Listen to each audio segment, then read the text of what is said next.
Well, hello, gang. Hey. It seems like we just saw you all yesterday. I think we did. Yes, we did. We did. And tonight, our special guest coming on in a little bit, we have Mr. Ron Dante. This is episode 12 of That's My Story, where we talk to some of your favorite musicians, some of your favorite producers and arrangers, and we let them give their story of their journey in the music industry. Again, if you don't know me by now, my name is Jerry Midas Hardison. Joining me, as usual, are my co-hosts, singer-entertainer from the Honeycomb, Miss Shelley Clark White, also the wife of Mr. Verdine White, the bassist of Earth, Wind, and Fire. We have a musician, writer, arranger, producer, Mr. Ken Knock, joining us. And we want to take a minute to give a special shout out to one of our former co-hosts, Mr. Brandon Stevens. He had some other business obligations that came up, and he wasn't able to contribute in the capacity in which he liked to for the continuation of the show. And he does support us 100%, and we appreciate him. He's rooting us on from the audience. Hi, Shelley. Guy. Hey, how are you there? I'm looking here. I see a lot of names that are familiar just from our following over these 12 episodes. So we appreciate you guys so much. From the United States, over across the water, the UK, even France and Spain and other countries. We appreciate you for all of your unwavering support. Right. Hey, Miss Rose. I see my mom is on. Wes is on. Wes Aston, how you doing, buddy? My sister's on. So I guess without further ado, ladies and gentlemen, while you guys are getting situated, I guess everybody's ready to go. Without any further ado, we're going to bring on American singer, songwriter, session vocalist, and record producer, Mr. Ron Dante. Make some noise at home. Hey, Ron. Hey. Ron. Hey, Ron. Hey, Ron. How you doing, sir? I'm great. Good to be here with you. Yes, indeed. Thank you so much for joining us this evening. We were speaking in our virtual green room prior to coming on, and we were just discussing, how we as musicians are still on semi-quarantine. How have you been staying occupied during these last few months? Well, I'm going a little crazy, right? Because I had all these shows booked, and now they're all gone. They went up in a puff of smoke. And I've been here, trying to keep myself from going nuts. I'm working on a new CD that'll be out in September. I'll tell you about that a little later. Trying to keep myself. I actually was a guest host on Sirius Radio. Oh, nice. They gave me a couple of hours to play my favorite songs from the 60s. So nice. That was kind of fun being a DJ. So I'm trying to stay healthy, trying to stay healthy, take vitamins, exercise a little, You're doing the right things. And because we got to be ready when things open up. We have to be ready,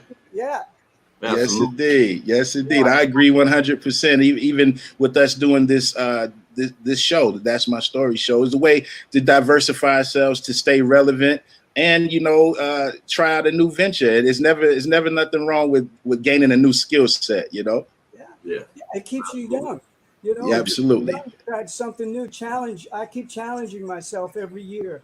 What am I going to do differently this year? And it works. Nice. The music keeps us young. That's the important. It does. Absolutely. It does. I say it all the time. Yeah. We're all connected with the music. That's the nicest thing.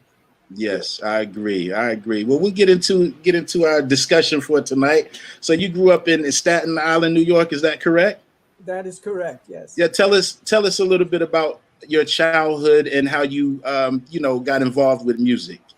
Well, I grew up in an Italian-American family.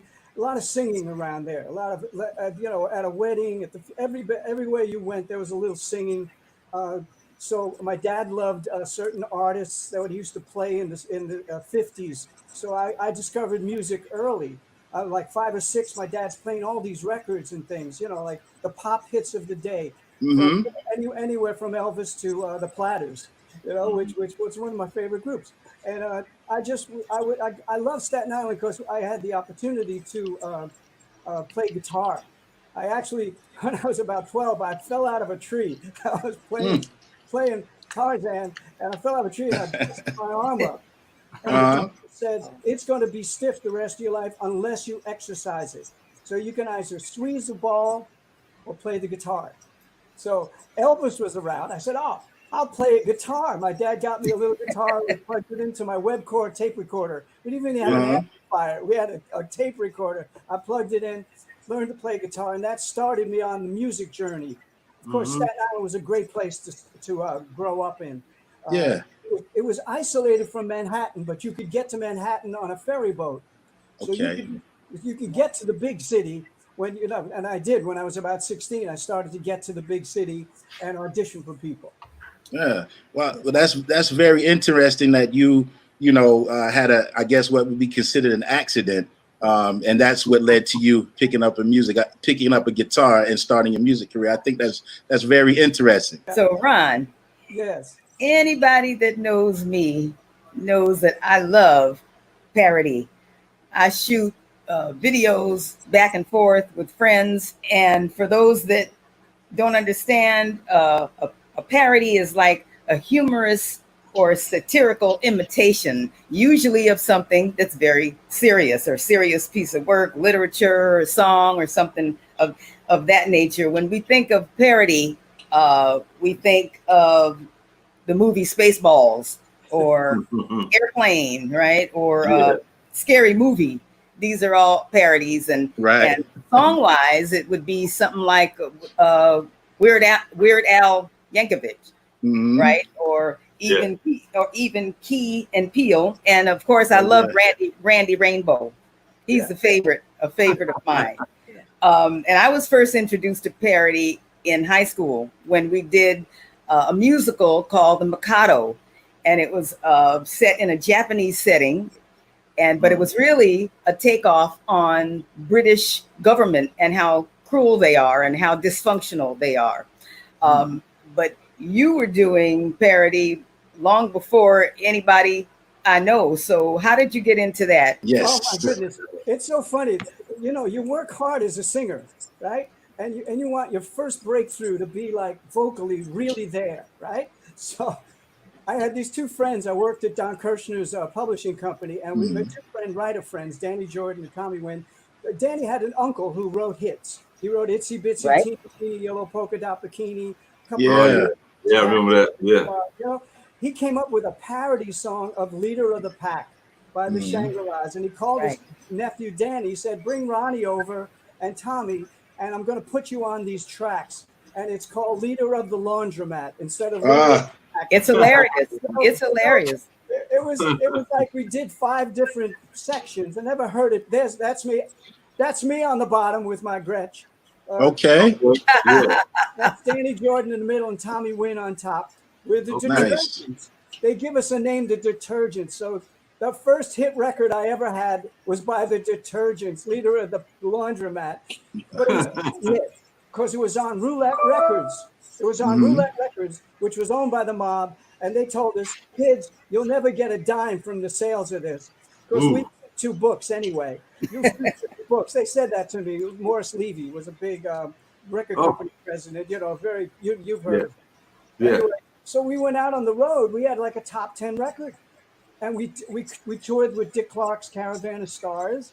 But that was the first record, and it was funny. Leader of the Laundromat gets played occasionally because it's kind of obscure, but it was a good parody. It was funny. All the DJs loved it. So that was Leader of the Laundromat. So in 1969, Ron, you had a group called the Cufflinks? Yes. Look, y'all smooth. Look at them. Right there. Yeah. Oh, a lot of smoothness going on. And that wasn't the real group though. They went out on the road, but I was all the voices of the Cufflinks. Nice. Like 20 voices on it. You know what it's like. You overdub your voice. You do harmonies. Right? So I made it sound like, you know, the association or the grassroots. Yes. And when they wanted somebody to go out on the road, I said no. I said, you know, I've got this other group I'm working with that I've got to stay in town. So they sent out these guys, and they did a good job. They went out all over the country. So you guys had a hit record called Tracy, I believe. Is that right? Yeah. Was it about anybody? Was it written about anybody in particular? You know, it was written by the guys who wrote, you know, The Laundromat. Oh my God! Same guys, right? They came to me. They said, "We've got this song, Tracy." I don't know who they wrote it about. Maybe it was Spencer Tracy, the actor. I don't know. It was somebody. But you know, there's a lot of Tracys out there now that would name the song. A lot more. Wow. About I see them at the shows. Wow. Cool stuff. Tracy, you're gonna be happy with me. It was a very happy song, right? It's happy stuff, man. Tracy was a complicated song. It has 3 key changes in it. Oh, So wow. It was written by a very competent musician. You know, the fellow who wrote it, Paul Vanson, Lee Pockris was the name of the guy. And he was a classical guy. He could play everything, you know, so we had to tame him, you know, to say, don't make so many chords, but he put 3 key changes in it anyway. Your voice is amazing on that. Oh, thank you. I had a lot of fun doing it.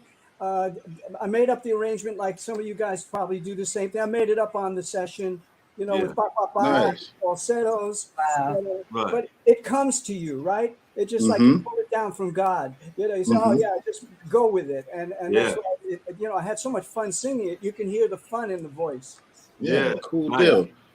Speaking of Tracy, Ron, looks like Tracy was in the top 10 of Billboard's Hot 100 also for 3 weeks in October of 1969. Yeah, and you also had another hit that was in the Billboard Top 100 at that particular time by the name of Sugar Sugar by the Archies. Yeah. Give us a little background on how that. Yeah, there we go.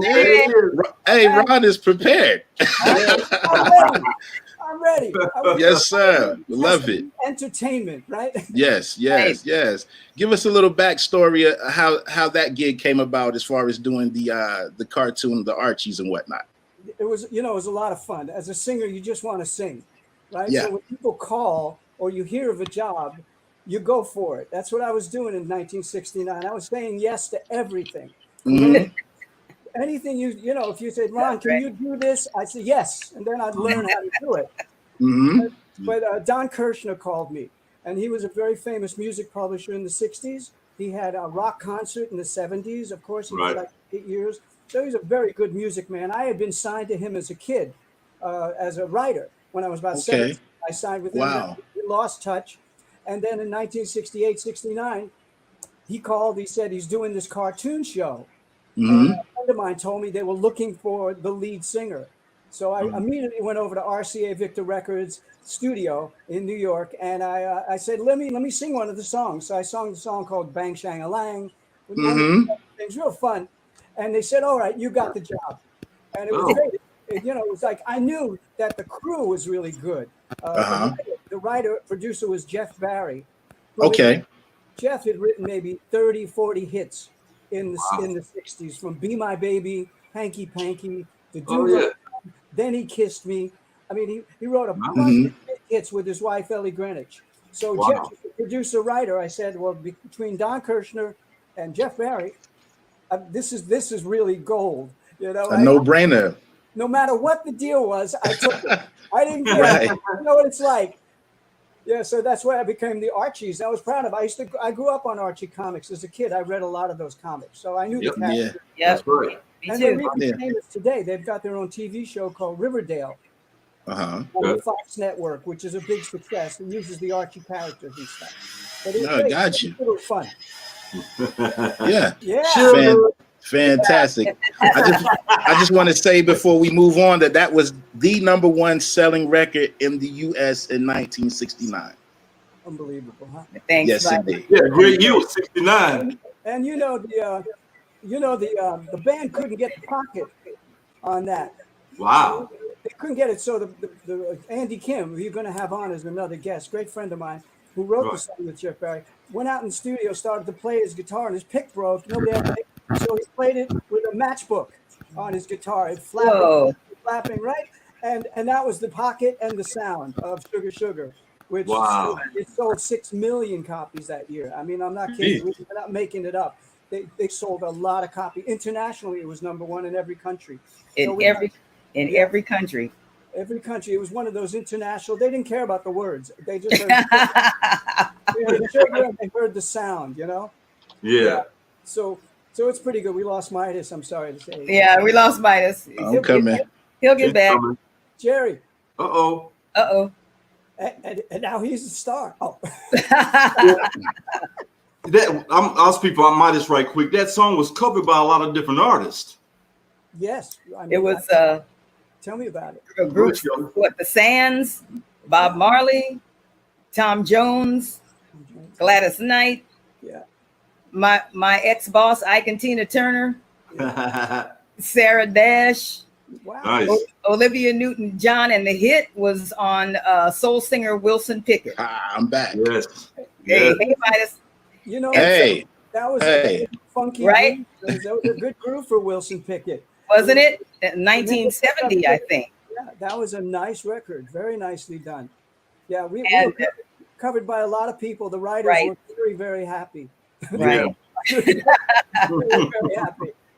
It's strange. Everybody, I would ask and say, we're having Ron Dante on. You remember Sugar Sugar?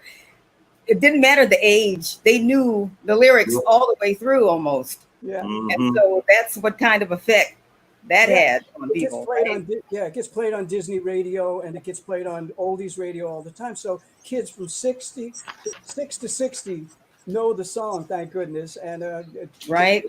I think our music is from the golden era. Yours too will be around always. You know, Right. yeah. We're- It has legs. It'll last. You know? Absolutely. We're fortunate because I think all of us, Chairman, Honeycomb, Earth, Wind, and Fire, it's all timeless. Like you said, 6 to 60, Yeah. There you go.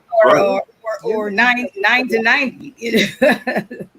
You guys, I don't know if you guys answered this while I was MIA, but real quick question while we're on the subject of Sugar Sugar. Shout out to our friend Neil Dugans over in the UK. He had a question.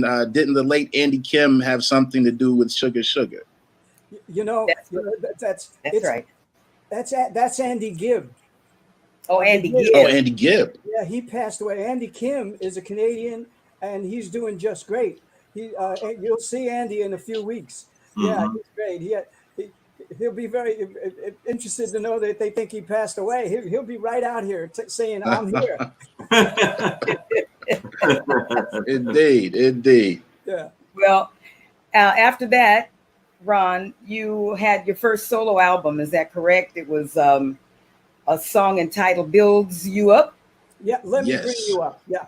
Build You Up. That Bring You Up. was produced by your guy Jeff Barry again, right? And written by Andy Kim and Jeff Barry. It was a And- very right. cool record. It's a very cool record. I was very proud of that album. It actually sounds like possibly there's a kalimba playing in there, which of course my legendary late brother-in-law was famous for bringing it into pop and soul music. Okay. Right. That's right. Earth, Wind, and Fire, right? That's Yeah. right. Kalimba. Yeah. Nice. That was Nice. That was a Nice. great groove Jeff Nice. Barry came up with. You're right about Nice. that sound. You're right Yeah. about that, Shelley. Yeah.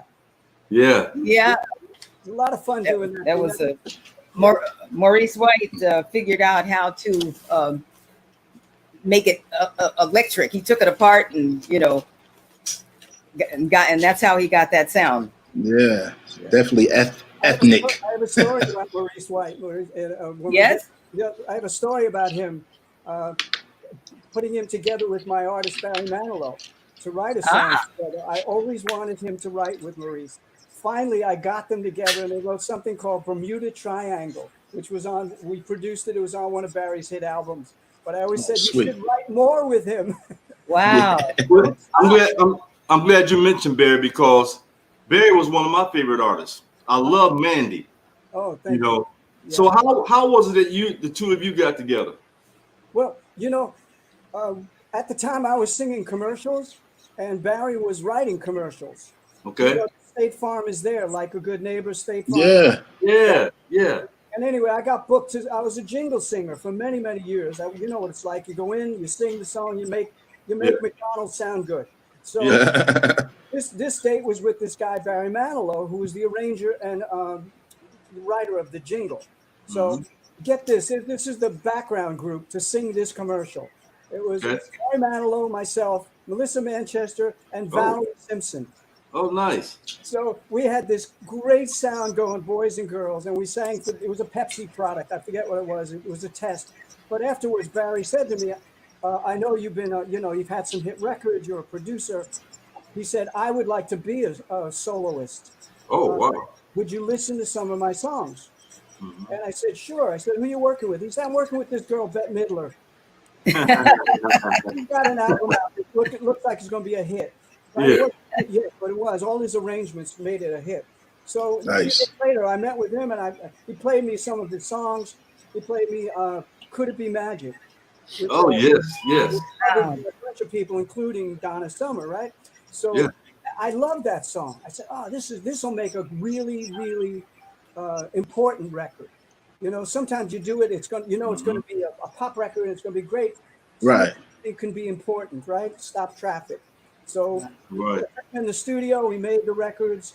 I took them into a showcase, and we did a showcase at the Continental Baths in New York City, which was like a men's bathhouse, which was really crazy.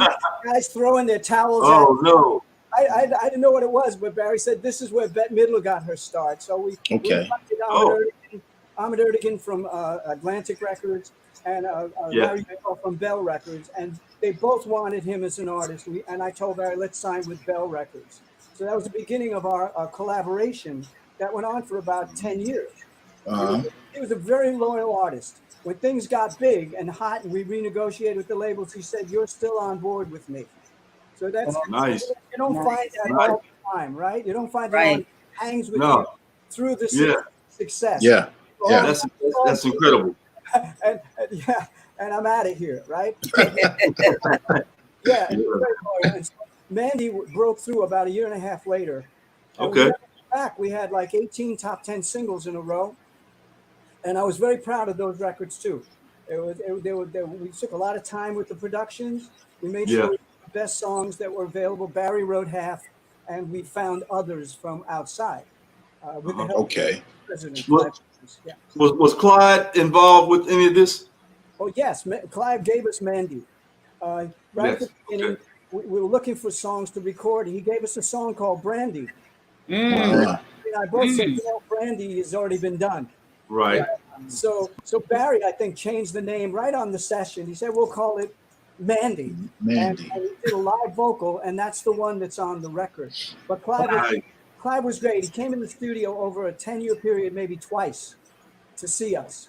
All the other times, just let us go. He said, all right, bring me what you're doing. I'll funnel in some songs for you. Barry will write some songs. So Barry wrote, Even Now and Copacabana.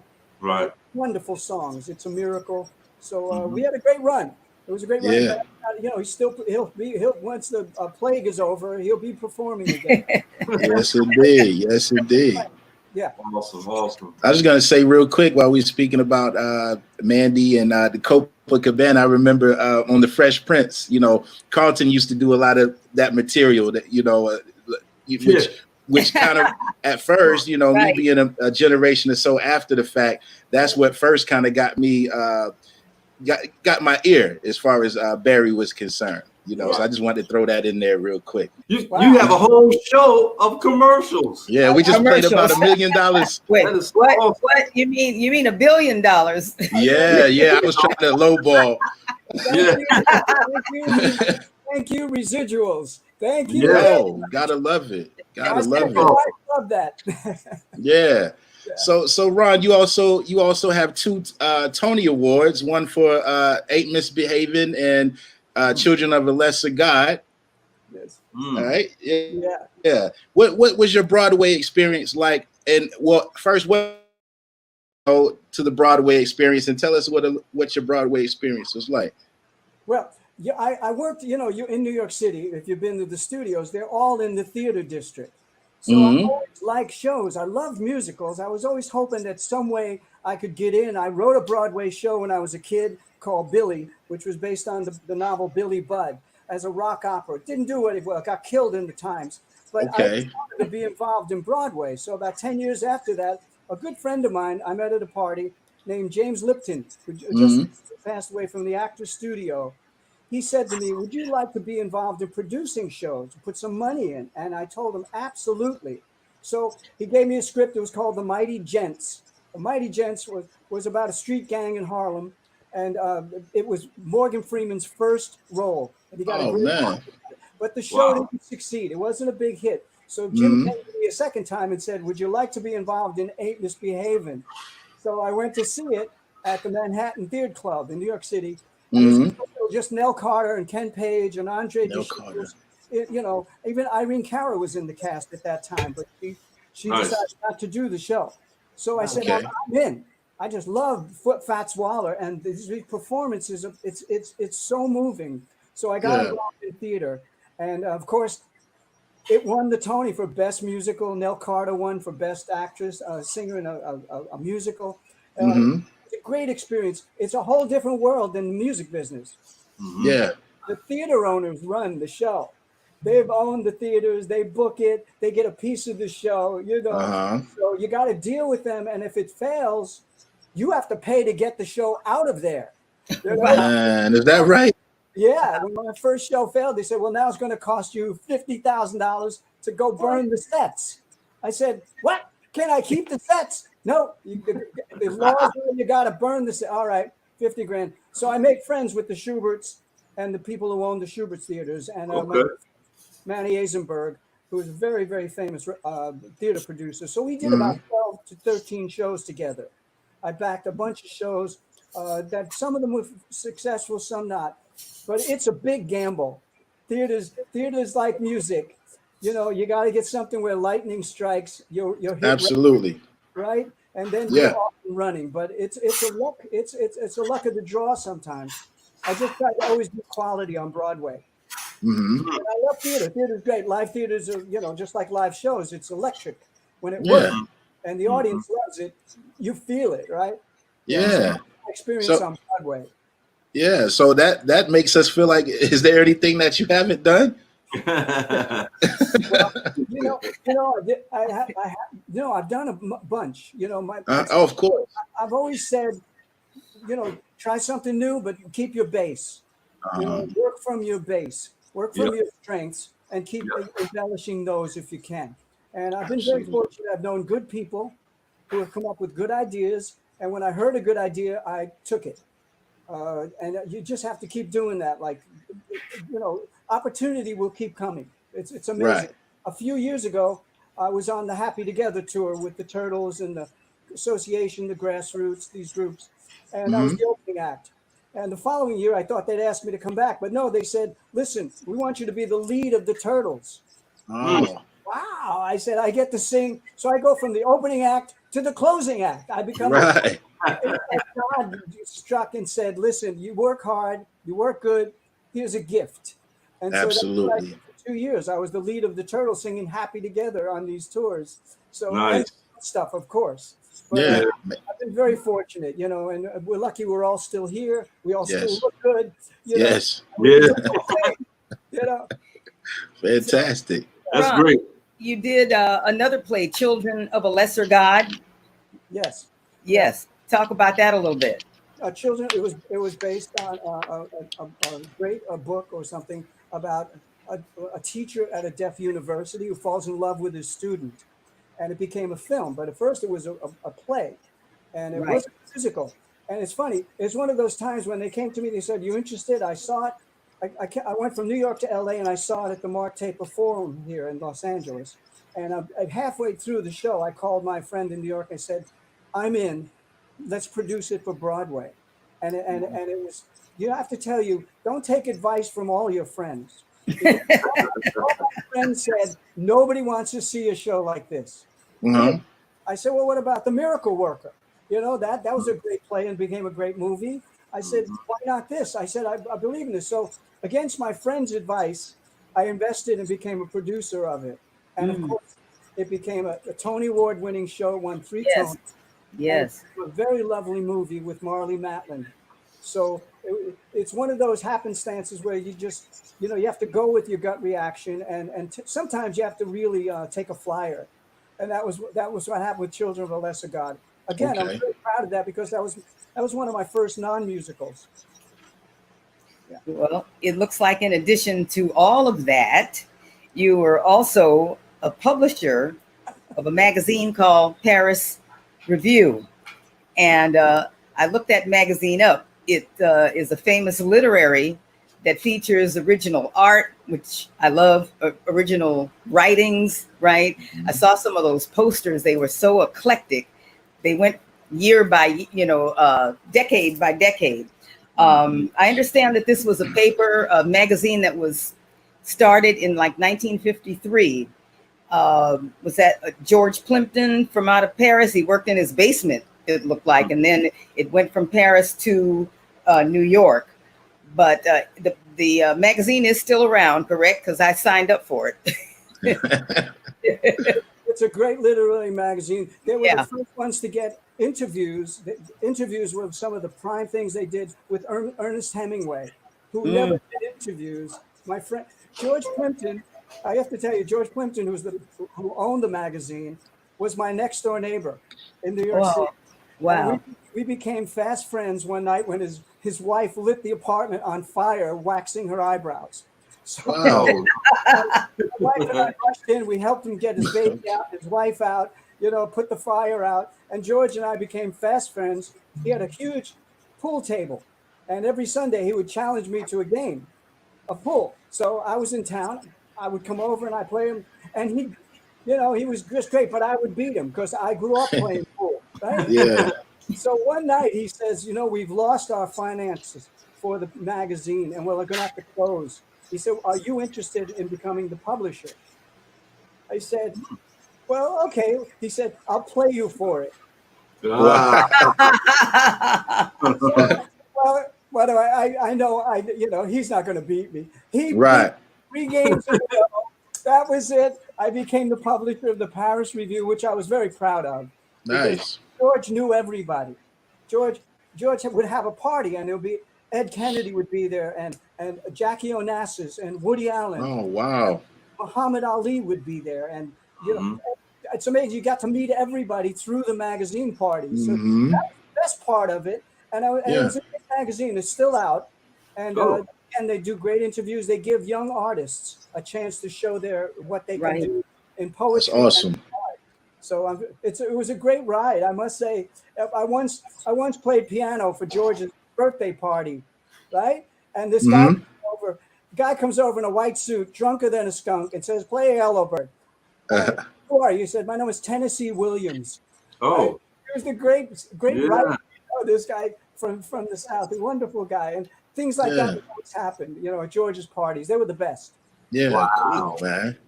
So, speaking of great ride, they named a winning thoroughbred horse, Paris Review. Oh, some guy from the UK. Yeah. Okay. So anyway, just wanted to throw that tidbit. Yes, indeed. That's a good one. That's right. So you work with a lot of male artists. Then all of a sudden you start working with Cher and Pat Benatar. Yeah, well, I was very fortunate. A friend of mine named Charlie Koppelman had that's me and Pat Benatar in the studio. That's Paul Schaefer right above me. Yeah. To our drummer and Alan Schwartzberg. If you see the guy in the back looking kind of over his shoulder, that's Pat's husband who's on the way out. It didn't last. Pat was a dream to work with. Good girl.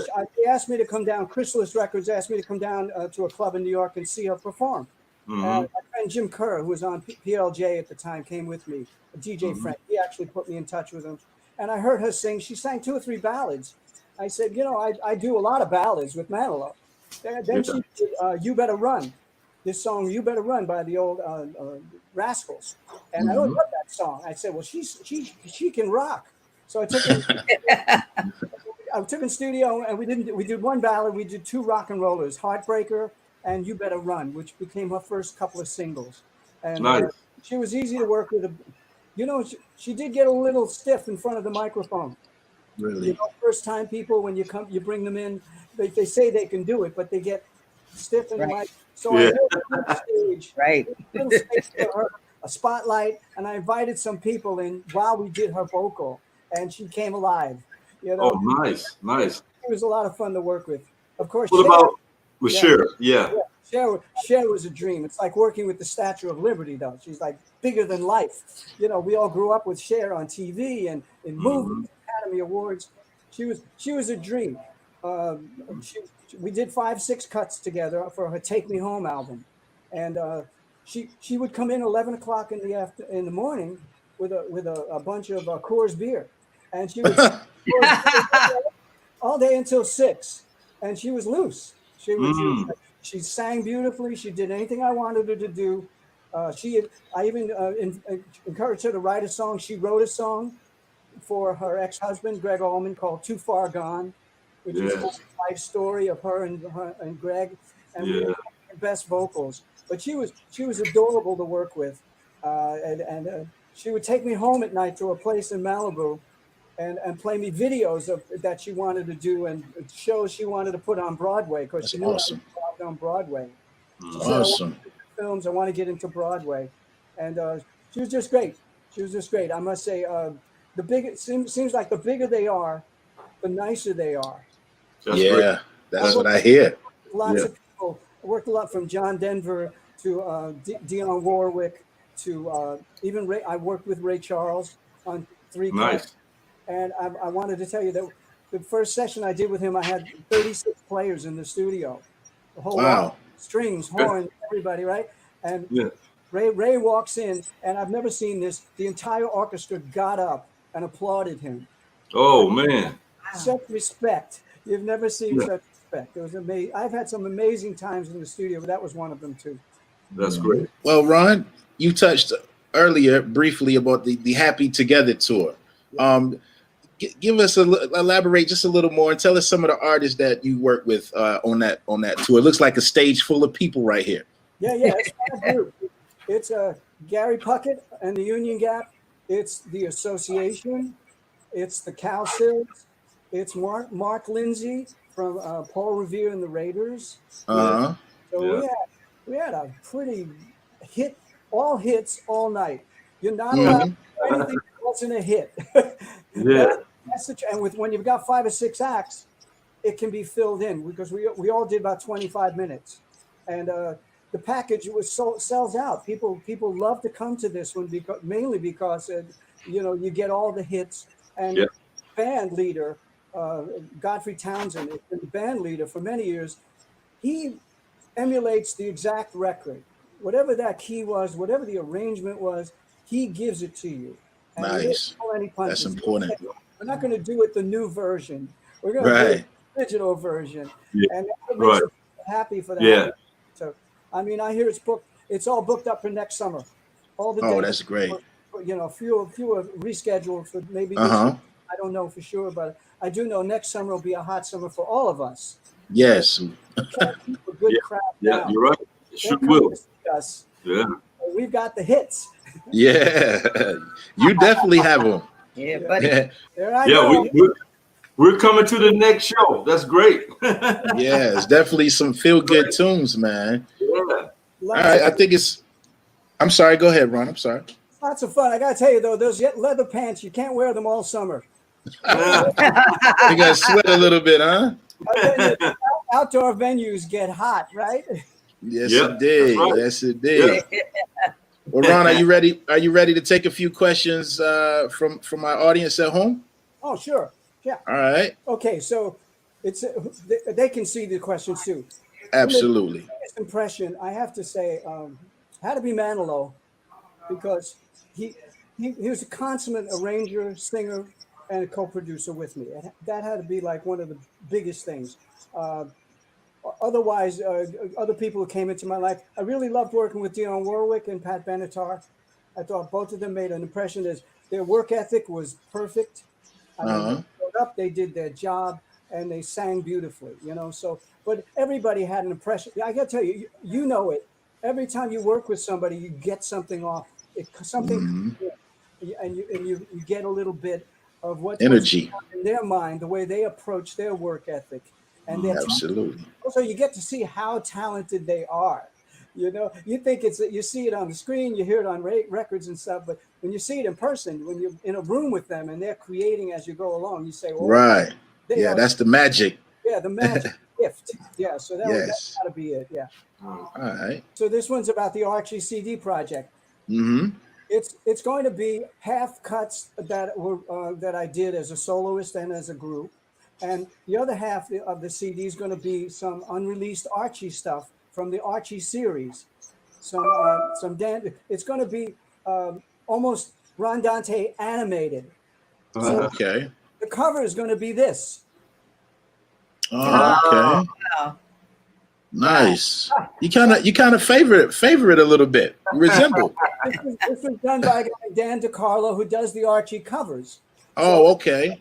Here's a picture of me in my prime. Make me a cartoon. So he did. Oh, so okay. I was in the ballpark with that. Yeah. My nose, you know, my eyes. Yeah. So, you know, so it's going to be out this September. It's going to be called Ron Dante's Fun House. Oh.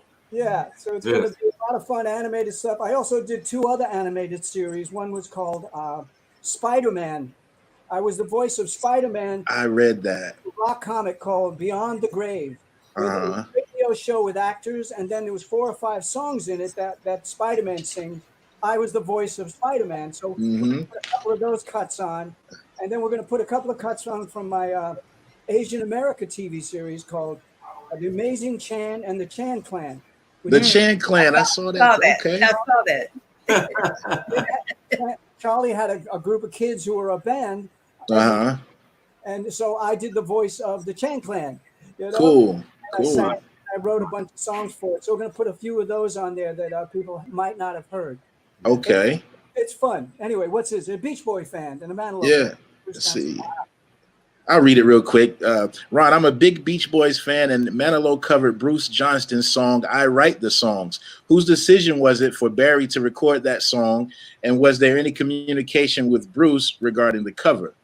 Bruce was also an incredible producer, and they won a Grammy for that song. Thanks. Yes. This was I Write the Songs was already a hit or recorded by David Cassidy.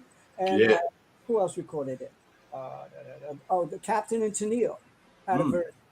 So Clive Davis, our record company president, would every time we were going to go into the studio to do an album, he'd give us a bunch of songs. Say, you know, what do you think? And Barry and I both gravitated to I Write the Songs. Although Barry said to me at the time, the critics are going to kill me if this is a hit and I didn't write it. They're going to murder me. I said, yeah, but it's going to be a monster hit. And it was. And he never regretted doing it. We didn't contact Bruce at the time. Bruce and I consequently became friends. And I noticed the night he won the Grammy for Song of the Year, he was thrilled that he said, thank you very much for recording my song again and making it the hit. And I always loved that song. That kind of ends Barry's show. I mean, it's like one of the high points of the Manilow show is I Write the Songs because the audience goes crazy. You know, it's just one of those big modulating ballads that keep, you know, we put a modulation in every song. It gives it, it keeps it. We would remodulate everything. Yeah. Yes, indeed. Oh, we got another one. Okay.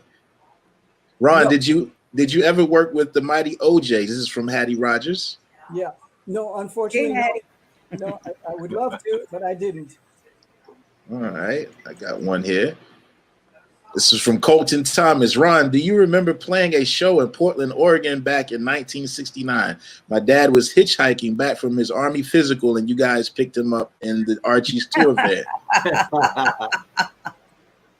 Wow. I don't know about that. I have to admit there was never an Archies van. So he may have been picked up by somebody who said they were the Archies. You know, because we didn't tour the Archies. They always stayed in tune. So there were about 3 or 4 bogus bands on the road. Oh, it might have been one of the bogus ones. Yeah, and they were taking advantage of the fact that there was no group out there, and they were paid to sing Sugar Sugar. But I hope they were nice to him. Right. Yes. Right. Let's see. We take a couple more. Yes, I see one that's really, really interesting by Beach Boy 1983. Yeah, I think we covered that one, did we not? Did we? Yeah, I think he was on a YouTube account and then went to a Facebook account, if I'm not mistaken. I think that's the same one. Linda Sue Lane says, "Were you part of the Happy Together show with Tommy James and the Shondells? When you mentioned the Mob, it reminded me of his Me, the Mob, and the Music." Yeah, no, I was not on that tour with Tommy James when he did that, but Tommy's a good friend of mine. We were both on the same label, Roulette Records, which was like the Mob Records company. Okay. You get paid from those guys. Tommy James told me a story. He had to go up to the president and say, "Listen, my dad's a little sick. I need some money." So we'd give him $10,000, but he'd never pay the royalties. Tommy always had to make up stories to get paid. But, wow. But I hear Tommy's doing a Broadway musical and a feature film based on his book, which facts will come out.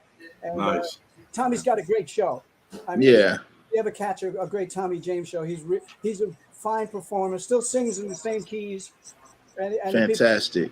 We actually, Chairman of the Board actually did a show with him down in Florida some years back. Yeah. He works. He likes to work. He gets out there. Yeah. Okay, go ahead. Okay, Miss Marissa. Ooh, goodness, Corey. Yeah, you got to forgive me, Lucas. Wow, I'm learning a lot about you tonight, Ron.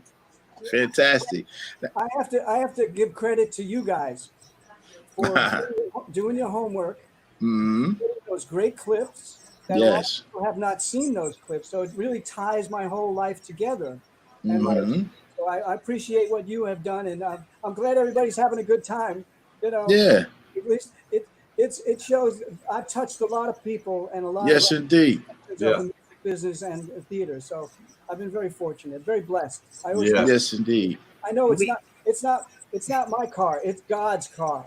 Right. It's a passenger. Yeah. You spoke about the gentleman Andy earlier. I forget what his actual last name was. We a little mix up, but I saw Neil ask again. He just wanted to confirm if there was a co-writer for Sugar Sugar. Oh yeah, yes. The co-writer was Andy Kim. Okay, Andy Kim. Yeah, Andy Kim, Canadian. He also had a #1 record in 1974-75 called "Rock Me Gently." Okay, absolutely. And he had a few hits in the 60s, right around the time of the Archies. He was being produced by the same producer, Jeff Barry. Okay. He was a hit maker. He's unbelievable. But Andy's a great guy. Lives in Toronto.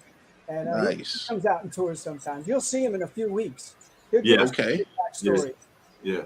Thomas Price says, "Will your Street Angel album ever come out on CD?" Yes, actually, it's being prepared right now by a firm in Tokyo called Cool Sounds. Sounds in Tokyo is preparing a September release in October and a CD of it and vinyl. Okay.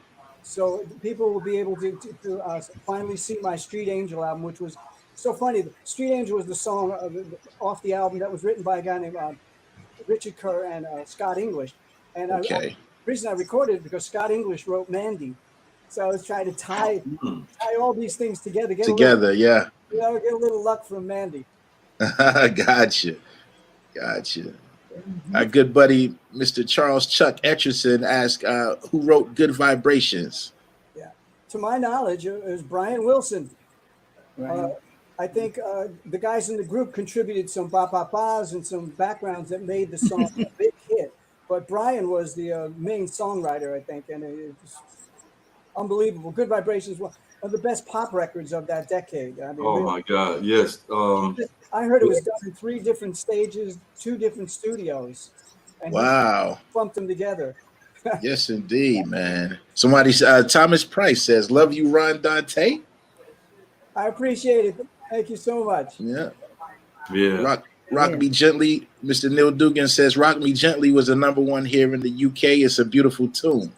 It's great. I love it so much. I re-recorded it with Andy Kim singing background for me. But okay. You know how the music business works. When Andy Kim originally recorded that on his own money, took it around to a few labels, they all turned him down. They said, this is not a big hit record. You've gone through it, right? And he finally got somebody at Capitol Records said, well, we'll give it a try because you seem to be selling it on your own label in Canada. Yeah. And it's #1 UK, and so it's one of those great success stories. Yes, indeed. Yes, indeed.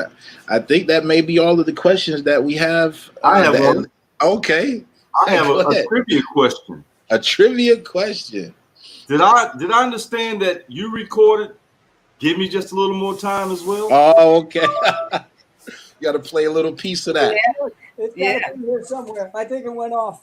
I love the song so much. I do too. I did my own version of it. Which is a chairman of the board tune. Yeah. I'll try to get it up for you. Do you have a minute? Yeah, no problem. We got time. In the meantime, we want to thank our behind-the-scenes producer for researching and grabbing all those great clips that you spoke of, Ron. Yes, absolutely. Miss Taz Cole. She brings it all to life. Great. Yes.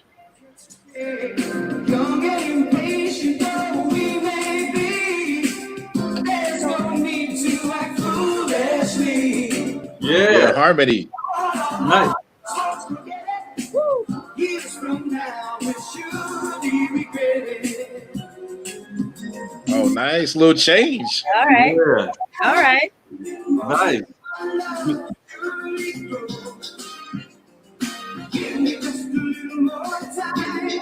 Uh-oh. Nice, Ron. Yeah.